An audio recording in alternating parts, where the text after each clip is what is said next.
I know where we are going now, though, and that is to Collingwood headquarters, because we saw earlier that the fans there are rolling up in numbers. The Magpie Army on the march, and we've got one of their, I don't know, we call him one of their generals. I think we will, Alicia Mewling.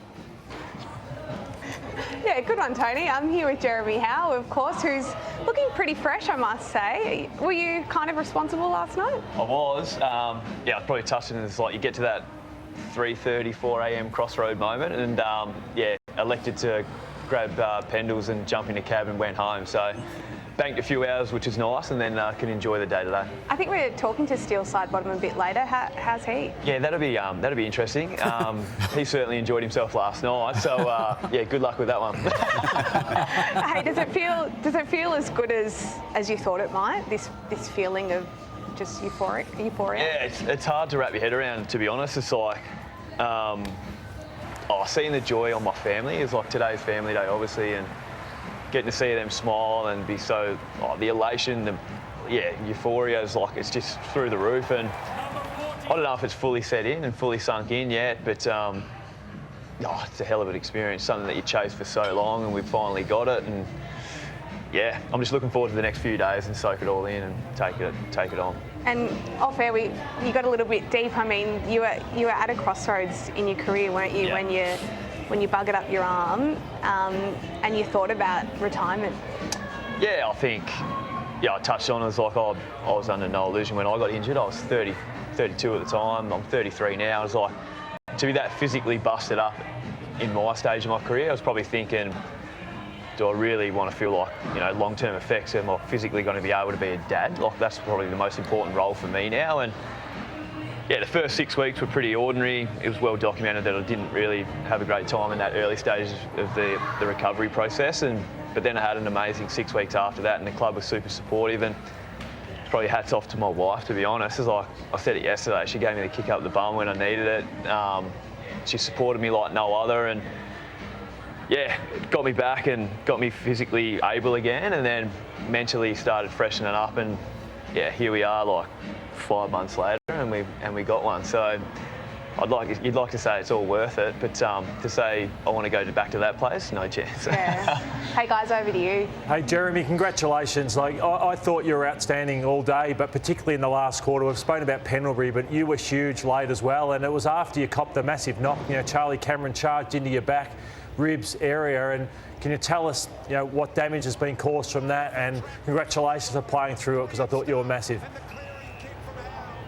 I appreciate that, Lloydie. It's yeah, I think the incident late in the game with Charlie, yeah, I kind of thought I was out and I went to kick it, and he managed to hit me relatively late. I was probably in the play, got a downfield free kick, but yeah, the ribs are incredibly sore, but I think if we lost, they'd be sorer.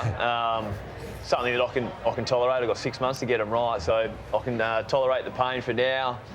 But yeah, I bounced out of bed regardless, so good feeling. I think the way you guys move the ball has changed the game. From the start of last year, you kicked it to centre-half forward to a 50-50 a lot. Nobody had ever done that. Even yesterday, when the game was tight, the one you got through the middle, I think it was from Maynard, just going through the middle. Those kicks that Collingwood take on can change the game.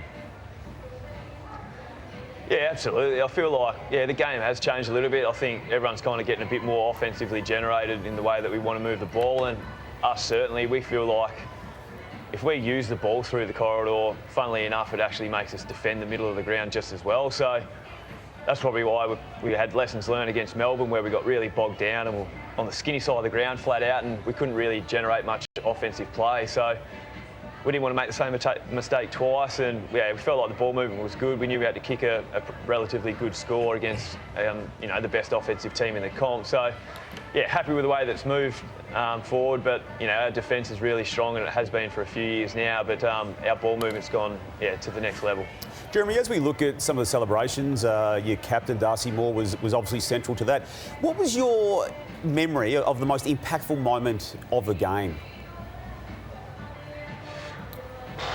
Oh, to be honest, I was like, when I actually felt like I was like, this is going to be a massive chance to be ours, is when Bobby Hill, not kicking goals, so when he chased down, who was it, in the far side on the out forward pocket, he got Starcevic, like he thought he had, Starcevic thought he was out, and he followed up, chased him down, got hold of the ball, and I was just like, at that moment, I was just like, those things just make instantly just the feel that you get through the group. We talk about getting some energy in. Moments like that just make you just go, yep, all right, boys, they're proper on. And like, to his credit, he's got a Norm Smith to prove from it, but I thought he was enormous for the day. But moments like that is probably the ones that I get drawn to straight away. Hey, Jeremy, we were talking a little earlier about the general happiness within the playing group there, and we saw it in the rooms prior, where I guess Craig announced that he'd had the baby. Is that what it was? And the players had gone up as one in the rooms beforehand. And then as you were coming up the race at the start of the game, you know, Darcy was laughing and all you guys have got these big smiles on. Is it a conscious decision just to enjoy it, just to allow yourselves not to be sort of encapsulated by nerves or anything? Yeah, I think it's probably the way of dealing with it in a little aspect. I think what we've been able to do at the club, I think especially since Fly's been in, it almost feels like a country footy club, to be honest. It's like there's always kids running around inside the facility. You could almost open up a daycare, they'd make skillions, I reckon. But yeah, it's a really light-hearted feel amongst the group. Our relationships are through the roof, and Fly's been huge in that space. And yeah, when he told us that Gabby was, I think everyone knows now, but she went into labour throughout the night, but allowed Fly to sleep in till 6:15 just so he could sleep for the game. And selfless role that Fly let us know. So that was kind of the theme for the day. And yeah, it's just a great place to be at. We always try to bring the fans along for the ride. We've been trying to do that for the last 2 years, and they certainly get on board and do it with a smile on your face, have a realisation. It's like, we are playing footy for a living. It's a hell of a job, and yeah, to get the result yesterday just makes everything worthwhile. What are you looking forward to most in the next couple of days? Honestly, probably just to decompress a little bit. It's been pretty overwhelming, 24 hours. I've got my family in the room next to me, and they've travelled over from Tassie. I've got my wife's family from WA here as well, and just to sit down, have some lunch, enjoy a beer. But then also, we're about to get presented in front of 15,000 screaming fans as well, and give back to those guys who've been with us for the whole day. So I think it's an incredible week to look forward to. There's plenty going on, and I'm going to soak it all up. Terrific stuff, Jeremy. Well, look, thanks for taking time out of your celebrations to talk to us. And Alicia, we'll check in with you as the morning goes on. But Jeremy, just enjoy everything that comes with being a reigning premier in the AFL. Much appreciated. Thank you. Thanks, guys. See you soon. Cheers. Okay, Jeremy Howe there. And, of course, we will be catching up with the Dacos boys, Darcy Moore. Steelside bottom. Yeah, Steelside bottom. Yeah, I can't go through the whole list. But also Tom Mitchell will be up very shortly. To think he was recruited to play forward line for Collingwood.